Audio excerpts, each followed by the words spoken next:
Very glad to participate in this ministerial panel on COVID-19 lessons learned. We certainly welcome this initiative to take stock and to learn lessons and to look back collectively at the actions taken so we can analyze what worked well and where we need further improvements.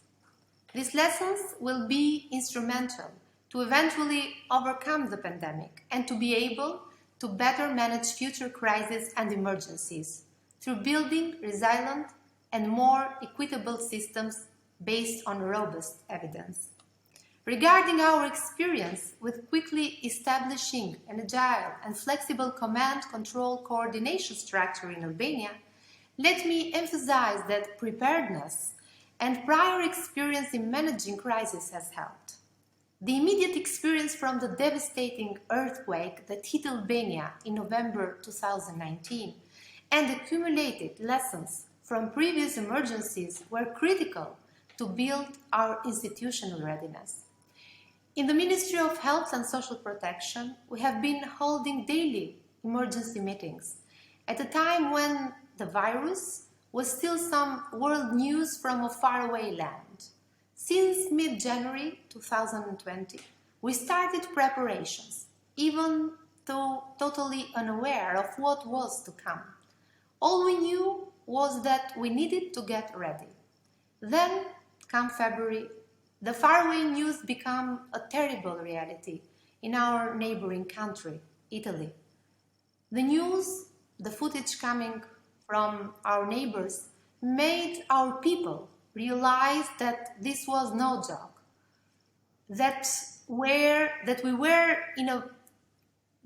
in for a big fight, and ready we were by the time, even though, as I mentioned earlier, nobody could be 100% ready for such an event. We knew that was no way we could confront the full force of such pandemic against a virus which was challenging even the strongest and the most robust health systems. But on the other side, we knew we had at least keep it at bay during the initial phases. We needed to do this in order to mobilize all our resources, human and financial, in order to get ready for what seems to be a long fight.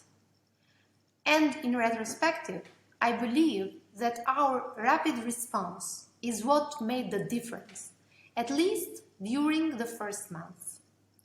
It was a time that we used to build and scale up health system capacities. We engaged all sectors and communities to ensure a comprehensive whole government or whole of society coordination mechanisms and activated for this purpose the Emergency Operations Center as a coordination platform in our Ministry of Health and Social Protection with support of World Health Organization office. In the Command Control Coordination Platform allowed to engage all the stakeholders in the rollout of the COVID-19 vaccination campaign and to design and oversee respective public communication and community engagement. Through our collective efforts across sectors and partners, we were eventually able to achieve our vaccination coverage target so far, but we need to continue and further consolidate the rollout and increase the vaccination coverage. Through the Command's control and coordination structure, we also coordinate the necessary investments to strengthen public health, primary care and hospital services, and the repeatedly needed adjustments to service provision priorities with the perspective to sustain essential health services and to support the most vulnerable through targeted social protection measures. During this pandemic year, we have continuously reviewed our national guidelines arrangements to align public health safety measures to limit the spread of the virus with updated case management and investigation protocols. A newly established operational entity, the national operator of health services, was crucial in following up the plans to scale up and adjust capacities as needed through the country. As an operational entity under the umbrella of the Ministry of Health and Social Protection, the national operator of health services is overseeing the scale-up of testing, isolation, and contact tracing strategy, and also coordinating treatment capacities in the regional hospitals.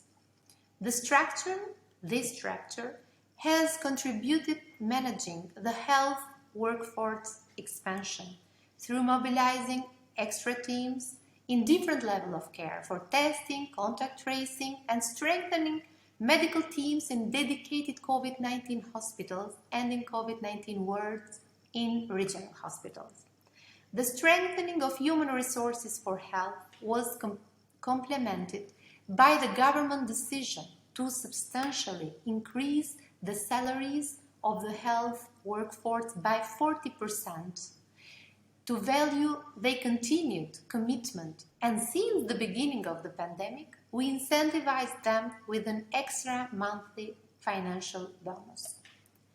Infection prevention and control protocols were revised and laboratory capacities enhanced, and we collaborate closely with international partners, including with WHO reference laboratories for genetic sequencing.